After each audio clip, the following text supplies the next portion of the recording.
ಇದು ಸರ್ಕಾರಿ ಪ್ರಾಥಮಿಕ ಶಾಲೆ ವರ್ತಿಕಟ್ಟೆ. ಇಲ್ಲಿ ಮಕ್ಕಳಿಂದ ಬೆಂಕಿ ರಹಿತ ತಿಂಡಿ ತಯಾರು ಮಾಡುವ ಸ್ಪರ್ಧೆ ಏರ್ಪಡಿಸಿದ ಕಾರ್ಯಕ್ರಮವೊಂದರಲ್ಲಿ ಭಾಗವಹಿಸಿದ ಪ್ರತಿ ಮಕ್ಕಳು ತಮ್ಮ ಅಭಿಪ್ರಾಯವನ್ನು ಹೀಗೆ ಹಂಚಿಕೊಂಡಿದ್ದಾರೆ. ಈ ಸಂದರ್ಭದಲ್ಲಿ ಇಸಿಒ ದೇವರಾಜ್ ಸರ್, ಶಾಲಾ ಸಿಬ್ಬಂದಿ ಭಾಗವಹಿಸಿದ್ದರು. ಇದೇ ಸಂದರ್ಭದಲ್ಲಿ ಜ್ಯೋತಿ ಬಾಪುಲೆಯವರ ಜನ್ಮ ದಿನಾಚರಣೆ ಕೂಡ ಆಚರಿಸಲಾಯಿತು. ಇದೇ ರೀತಿ ತಾಳೆಕೊಪ್ಪ ಶಾಲೆಯಲ್ಲೂ ಬೆಂಕಿ ರಹಿತ ತಿಂಡಿ ತಯಾರು ಮಾಡುವ ಸ್ಪರ್ಧೆ ಏರ್ಪಡಿಸಿದ್ದರು ಮತ್ತು ಅಕ್ಷರ ಮಾತೆ ಜ್ಯೋತಿ ಬಾಪುಲೆ ಅವರ ಜನ್ಮ ದಿನಾಚರಣೆ ಕೂಡ ಆಚರಿಸಲಾಯಿತು. ಬೆಲ್ಲದ ರಸಾಯನ ಜ್ಯೂಸ್, ಚಿರ್ಮುರಿ ಚಿರ್ಮುರಿ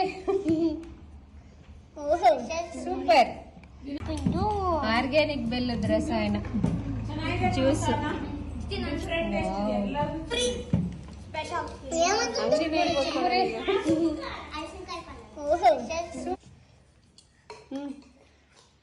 ಅಮ್ಮ ಹೇಳು.